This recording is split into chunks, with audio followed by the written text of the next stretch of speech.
할렐루야. 아멘. 네, 오늘도 예배의 자리에 함께한 여러분들 위해 주님의 놀라운 은혜와 평강이 가득하기를 주님의 이름으로 축복합니다. 오늘은 선한 사마리아인의 비유를 통해서 예수님께서 우리에게 허락하신 그 축복의 약속이 무엇인지, 하나님 나라의 원리가 무엇인지 함께 좀 살펴보려고 하는데요. 먼저 한 책의 내용을 좀 소개하면서 말씀을 이어가고자 합니다. PPT에 제가 이제 준비한 게 있는데요. 함께 보실까요? 글을 제가 이제 적었을 거예요. 없을까요? 네, 좀 긴데 제가 읽어드리도록 하겠습니다. 나의 투쟁으로 너를 희생시키겠다는 마음은 원칙일 수 없습니다. 그건 종교인의 원칙도 인간의 원칙도 아닙니다. 위기를 극복하고 일상으로 돌아갈 수 있다는 흔들리지 않는 의지와 근기, 그리고 배려만이 오늘의 환란을 이길 수 있는 유일한 길입니다. 이 글은 작가이자 영화평론가이자 칼럼니스트, 방송인 등 다방면에서 활약하고 있는 허지웅 씨의 책 최소한의 이웃에 담긴 글입니다. 이 책은요, 허지웅 씨가 코로나19 팬데믹 그 상황 중에서 겪었던 경험과 자신의 생각을 담았던 책인데요.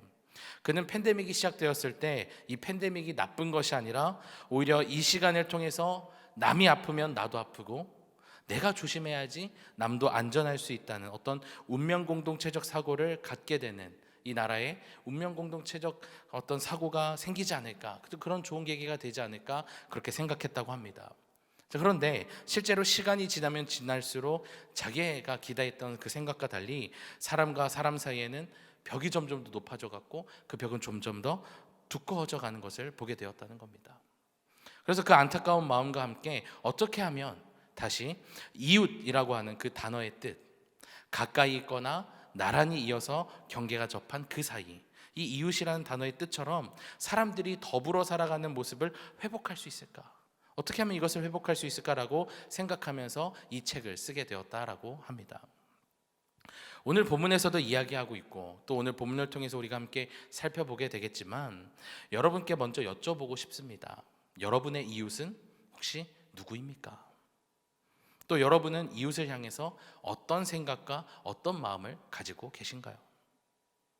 오늘 본문은 앞선 25절을 시작으로 등장하는 율법교사와 예수님과의 대화, 그 두 번째 내용으로, 첫 번째 대화가 시작될 때 율법교사가 예수님께 이렇게 질문을 하게 됩니다.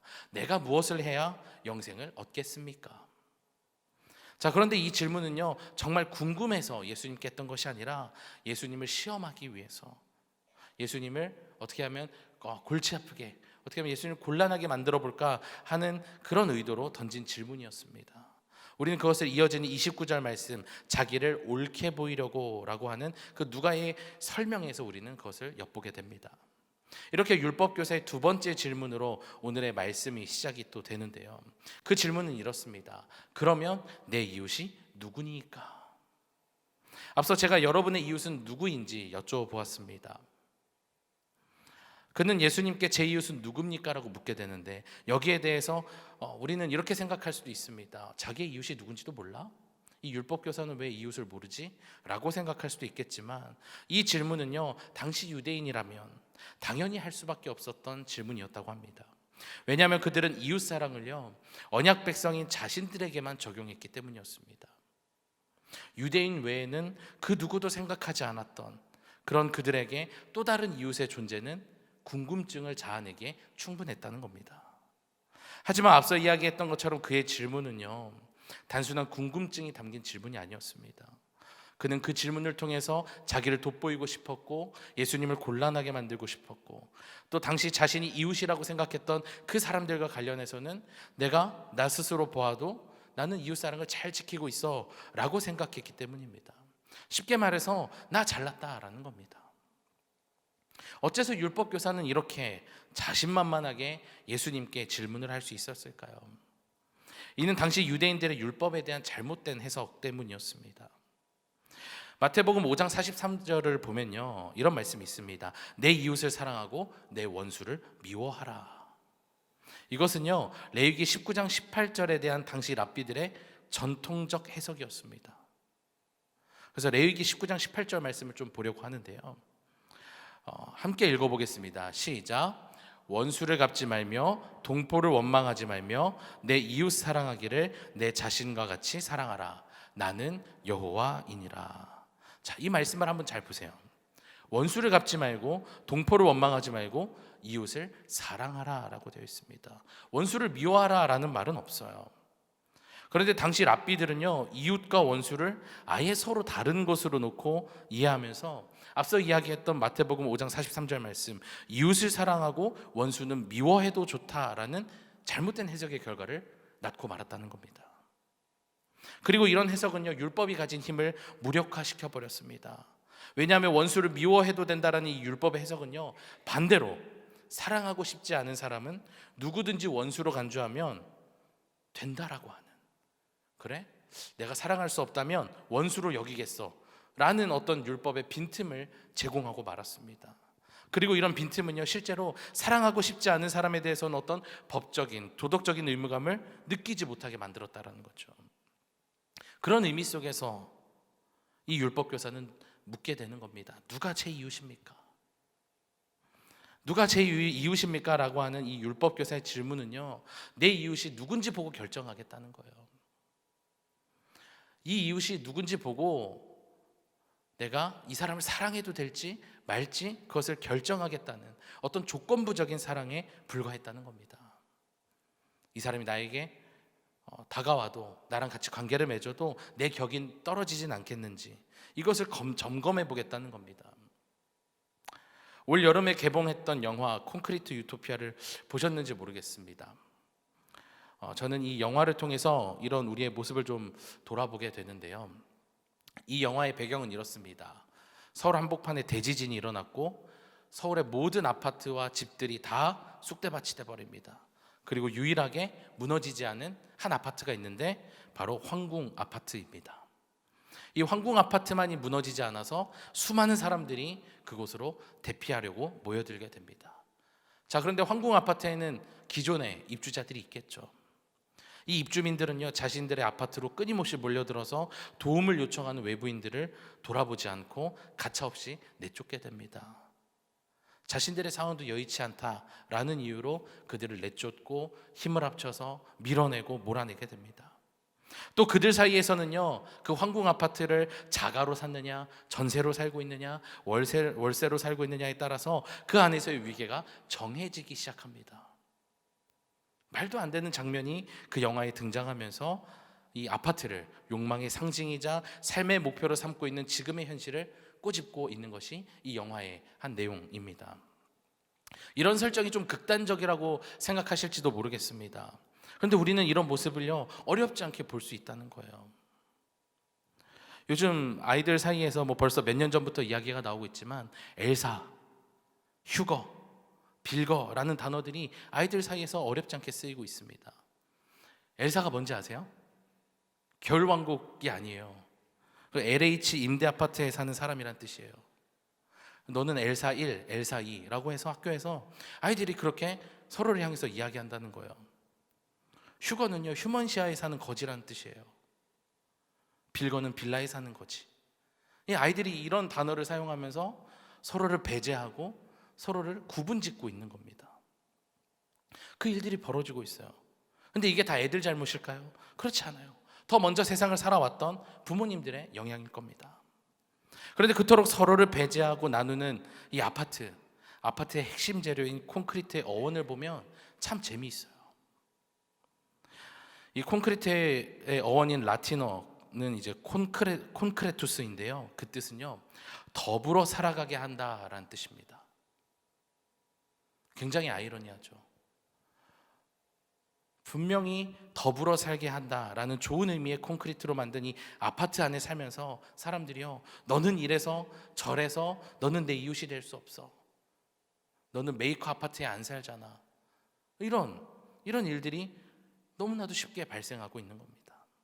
오늘 본문의 유대인들도 그렇습니다. 특히 바리새인들에게 있어서 자신의 이웃은요, 이방인은 말할 것도 없고 같은 유대인일지라도요, 가난하면, 세리이고 창기이고 병든 자라면 모두 다 내 이웃에서 제외되었습니다. 그들의 이웃은요, 자기들의 격에 맞는 사람들이어야만 했고 이웃 사랑은 우리끼리만의 사랑이었다는 거죠. 율법교사의 이러한 조건부적인 이기적 사랑을 드러낸 이 질문에 대해서 예수님께서 오늘의 비유를 들려주고 계신 겁니다. 한 여행자가 있었습니다. 그는 예루살렘에서 여리고로 내려가는 길을 가고 있었습니다. 그 길은 고지대에서 저지대로 향하는 길로 그 고도 차이가 약 900에서 1200m 정도 되었다고 합니다. 그리고 그 길은 약 27km에 이릅니다. 이 길이 아주 매우 험해서요, 황량한 산지를 따라 구불구불 이어지는 그런 길이어서 이 강도들이 매복해 있다가 이 장사꾼들이 지나가거나 여행객들이 지나가면 숨어 있다가 습격하기에 너무나 좋았다는 겁니다. 그래서 그 길에 대해서 어떤 별명이 있었냐면 피의 길이라는 별명도 있었다고 합니다.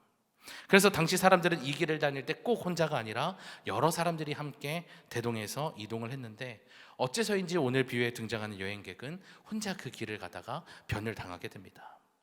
죽기 직전까지 두들겨 맞은 이 사람에게 주어진 시간은 많지 않았어요. 도움이 너무나도 필요했습니다. 그런데 마침 그 길을 먼저 두 사람이 차례로 지나가게 되죠. 제사장과 레위인입니다. 이들의 공통점이 있죠. 바로 종교 지도자들입니다. 교회를 다니는 사람, 성전에 다니는 사람이었습니다. 존경받는 사람이었습니다. 율법을 알고 있고요, 예배도 잘 드렸습니다. 어려운 사람을 보면 내가 무엇을 어떻게 해야 하는지 잘 알고 있던 사람이었습니다. 그래서 어떻게 보면 그때 강도를 만났던 그를 가장 먼저 구할 수 있는 사람들이 제사장이자 레위인이었습니다. 그런데 두 사람 모두 강도 만난 그를 보고는 그냥 지나치게 되죠. 아마 이 말씀을 읽어보신 분들 대부분은요, 이 부분에 대해서, 이 부분을 보시면서 한탄하거나 나는 그러지 말아야지, 그런 어떤 교훈을 받으시고 생각을 하셨을 겁니다. 그런데 어떻습니까? 우리가 그런 생각을 하고 그런 결심을 했지만 우리도 이와 같지는 않습니까? 이웃을 사랑해야 된다는 것을 알고 있으면서도, 내가 무언가를 해야 된다는 것을 알고 있으면서도 제사장과 레위인처럼 이를 실천하지 못할 때가 많습니다. 저 역시도 그렇고요. 왜 제사장과 레위인, 그리고 우리는, 왜 나는 그 사랑을 실천에 옮기지 못했을까요? 그것은 믿음은 있지만 그 믿음이 이기적인 믿음이기 때문입니다. 나를 희생하면서까지 그를, 또 그때 그 사람을 돕고 싶지는 않았던 것이죠. 아마 오늘 본문에 등장하는 제사장과 레위인은 이렇게 생각했을지도 모르겠습니다. 저 사람은 이미 죽은 것 같아. 내가 데려간다고 해도 살릴 수 없을 거야. 피를 만지는 것, 시체를 만지는 것, 이것은 율법에서도 금하고 있는 거니까, 부정한 일이 되니까 율법대로 만지지 말고 거룩함을 유지하자, 율법을 지키자. 아주 그럴듯한 핑계와 함께 자기 합리화를 했을지도 모릅니다. 오늘 말씀을 시작하면서 보았던 그 허지웅 씨의 글의 일부, 나의 투쟁으로 너를 희생시키겠다는 마음은 원칙일 수 없다. 그 글이 다시금 머릿속에 떠오르는데요. 본문의 제사장과 레위인은 성전을 위해, 하나님을 위해 맡겨진 일들이 참 많았고 그 일들을 잘 감당했지만 정작 그들 안에는 사랑과 은혜가 없었습니다. 그 모든 것이 차갑게 식어버리고 말았어요. 그래서 도움이 정말 필요했던 그 사람, 그 강도 만난 그 사람을 보고도 지나가게 되었습니다. 그러나 사마리아인은 달랐습니다. 그를 보고는요, 불쌍히 여기게 되죠. 왜냐하면 그에게는 사랑이 가득했기 때문에. 그리고 오늘 함께 읽은 말씀대로 하나하나 착실하게 그를 돌보기 시작하는데요. 사마리아인은요, 그 여행객을 위해서 자신의 나귀에서 내려야 했습니다. 그리고 걸어야 했습니다. 그렇게 땀투성이, 피투성이가 되기를 그는 주저하지 않았습니다. 또 자신의 시간을 잃어버려야만 했습니다.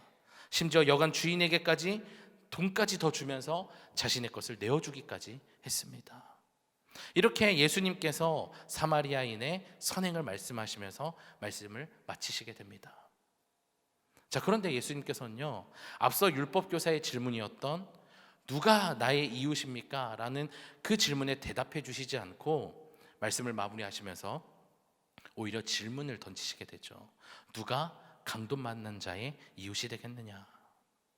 왜 예수님께서는 율법교사의 질문에 답이 아닌 질문을 다시 던지셨을까요? 그것은 그의 질문 자체가 잘못되었기 때문이었습니다. 왜냐하면 누가 이웃이냐라고 하는 그 질문은요, 반대로 생각해 보면 누가 이웃이 아니냐는 질문과도 같았기 때문입니다. 다시 말해서 누가 이웃인지 판단하는 순간 그 세 사람 중에서 누가 이웃입니까? 누구야? 라고 얘기하면 그 나머지는 아니라는 거죠. 예수님께서 누가 이웃이냐는 질문에 답하지 않으신 것은요, 앞서 언급했던 배제, 차별, 혐오라는 그런 이름의 죄를 짓지 않기 위함이었던 것입니다. 그래서 오늘 본문은요, 단순히 어려운 사람을 도와줘야 된다, 이타적인 사람이 되어야 한다라는 그런 차원이 아니라 나의 신앙이 누군가를 배제하게 만들진 않았는지, 누군가를 배타적으로 대하게 만들지 않았는지는 돌아보게 하는 말씀이라는 겁니다. 그런데 우리는 생각보다 우리의 신앙을 위해 누군가를 배제하는 경우가 많이 있더라는 거예요. 우리는 이것을 니느웨의 회개를 놓고 불평불만했던 요나의 모습에서 다시금 보게 됩니다. 요나서 3장 10절과 4장 1절의 말씀을 함께 보도록 하겠습니다. 제가 읽어드릴게요. 하나님이 그들에게 행한 것, 그 악한 길에서 돌이켜 떠난 것을 보시고 하나님이 뜻을 돌이키사 그들에게 내리라고 말씀하신 재앙을 내리지 아니하시니라. 요나가 매우 싫어하고 성내며. 네, 아멘. 하나님께서 요나에게 니느웨 사람들에게 가서 복음을 전하고 그들을 하나님께로, 나에게로 돌이키라 라는 사명을 주시게 됩니다. 그런데 요나는요, 그 니느웨 사람들이 하나님의 심판을 받기에 합당하다라고 생각했습니다. 그래서 하나님의 부르심에 불순종하게 되죠. 그러나 아시다시피 요나는 이제 1년의 과정을 통해서 불순종을 거두게 되고 하나님께 순종을 하게 되죠. 그럼에도 불구하고 아까 읽은 것처럼 그들을 향한 심판을 거두신 것을 보고는 매우 싫어하고 성을 내게 됩니다. 하나님의 뜻을 이해하지 못했습니다. 왜냐하면 그가 생각하기에 니느웨 사람들은 죄도 많이 짓고 애초에 하나님을 모르는 사람들이었거든요. 하나님의 심판을 받기에 부족함이 없다라고 생각했습니다. 하나님의 은혜에서 배제가 되어도 된다라고 생각했던 겁니다. 여기서 우리는 우리의 이웃이 누구인지를 알게 됩니다. 오늘 본문의 등장인물의 캐릭터 설정을 통해서 우리는 더욱 확실히 알 수 있게 되는데요. 자, 제사장과 레위인 그리고 사마리아인, 이 세 사람은요, 캐릭터 설정이 아주 분명합니다. 제사장과 레위인은 존경받는 종교 지도자라고 하는 것과 사마리아인은 이방인보다도 못한 취급을 받았던 그런 사람이었다라고 하는 그런 어떤 캐릭터성이, 설정이 분명하죠. 자, 그런데 오늘 말씀, 이 일의 발단이 되는 강도 만난 자에 대해서는 우리가 아무것도 할 수가 없어요. 그저 어떤 사람이라고만 성경에서 기록되어 있습니다. 이 사람이 이스라엘 사람인지 이방인인지 아니면 율법교사의 질문을 빌리자면 그 사랑의 대상인 이웃이 될 수 있는 어떤 높은 위치에 있는 사람인지 알 수 있는 그런 정보가 전혀 등장하지 않아요. 그러니까 우리의 이웃은 어떻게 되냐면요, 내 눈에 결점처럼 보이는 모든 것들을 배제해서 남은 어떤 숭고하고도 고결한 이들이 내 이웃이 되는 것이 아니라 세상 풍파로 인해서 피투성이가 된 채로 쓰러졌던 나를, 우리를 구원했던 주님의 놀라우신 사랑과 그 은혜를 지금 당장 필요로 하는 모든 이들이 우리의 이웃이 된다라는 거예요. 우리 믿음의 조상 아브라함은 그것을 알고 있었던 것 같습니다. 그가 하나님께로부터 소돔과 고모라의 심판에 대한 말씀을 들었을 때 어떻게 했습니까? 창세기 18장 24절 말씀 우리 함께 또 읽어보도록 하겠습니다. 시작. 그 성 중에 의인 50명이 있을지라도 주께서 그곳을 멸하시고 그 50의인을 위하여 용서하지 아니하시리까. 아멘. 자, 여기서 끝이 아니죠. 그 이후의 말씀을 읽어보면 아시겠지만 거기서 5명이 부족한 45명이 되었을 때, 또 다시 5이 부족한 40이 되었을 때, 거기서 30을 찾으면 20을 찾으면 마지막으로 10명을 찾으면 어떻게 하시겠습니까? 라고 그 땅을 구원하기 위해 하나님의 마음을 돌리기 위해서 아브라함은 끊임없이 간구합니다. 소돔과 고모라 사람들 역시 앞서 이야기했던 그 니느웨 사람들과 같이 죽어 마땅한 죄를 끊임없이 반복하고 있었지만 아브라함은 알았어요.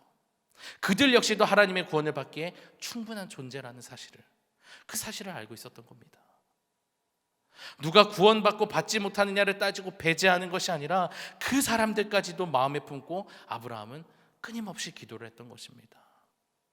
그리고 우리는 또 바울의 고백에서 이와 같은 마음을 또 보게 되는데요. 로마서 9장 2절과 3절의 말씀을 우리가 현대인의 성경 버전으로 좀 읽어보도록 하겠습니다. 시작. 나에게는 큰 슬픔과 그치지 않는 마음의 고통이 있습니다. 만일 내 동족이 구원만 얻는다면 내가 저주를 받아 그리스도에게서 떨어져 나가는 한이 있더라도 나는 그렇게 되기를 바라고 있습니다. 아멘. 내 동족 이스라엘 사람들이 주님을 믿고 구원을 얻는다면 나는 저주를 받아도 좋다는, 나는 구원을 받지 못해도 좋다는 이 바울의 고백, 이 고백이 여러분들 어떻게 들리십니까? 마치 오늘 본문의 사마리아인이 자신이 피투성이가 되고 땀투성이가 되는 것을 주저하지 않았던 그 모습이 보이고 들리지 않으십니까? 오늘 본문의 선한 사마리아인에게 있어서 이웃은 그런 존재였다는 거예요. 강도 만난 자가 율법교사의 기준에 따른 좋은 이웃인지 아닌지는 중요하지 않았다는 거예요. 그저 사람이라는 이유, 도움이 필요하다는 그 이유만으로 나의 부정함을 감수하고 시간을 감수하고 경제력을 감수하기에 충분했다라는 겁니다. 이렇게 참된 신앙의 뿌리를 내린 사람, 그런 참 사랑은요, 아무도 배제하지 않고 사람이라는 그 이유 하나만으로 사랑을 할 수 있게 합니다. 그것이 하나님 나라에서 말하는 이웃이고요, 이웃을 향한 참된 태도인 줄로 믿습니다. 그리고 우리에게 이와 같은 사랑과 넓은 마음이 우리에게 있어야 하고요, 이것이 하나님 나라에 거주하는 시민인 하나님 나라의 자녀들이 품어야 할 마음인 줄로 믿습니다. 말씀을 정리합니다.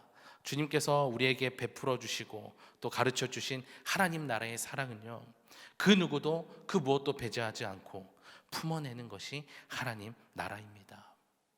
에베소서 2장 14절입니다. 그는 우리의 화평이신지라 둘로 하나를 만드사 원수된 것 곧 중간에 막힌 담을 자기 육체로 허시고.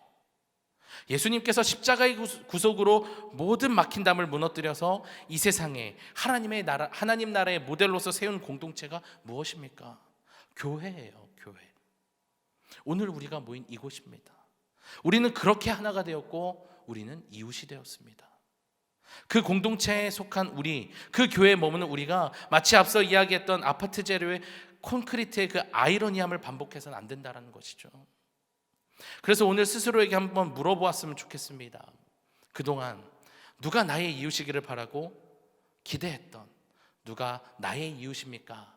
그것이 아니라 주님의 은혜와 사랑을 갈구해야 했던, 피투성이가 된 채로 주님의 구원을 구해야 했던, 도움을 필요했던 그때 나 자신을 기억하면서 나는 이웃입니까? 라고 스스로에게 질문해 보시기를 소망합니다. 그렇게 이웃에게 화평으로 다가가 배제가 아닌 배려, 자비를 베푸는 참된 이웃이 되어서 하나님 나라를 이루어가는 우리 모두가 될 수 있기를 주님의 이름으로 간절히 축원합니다.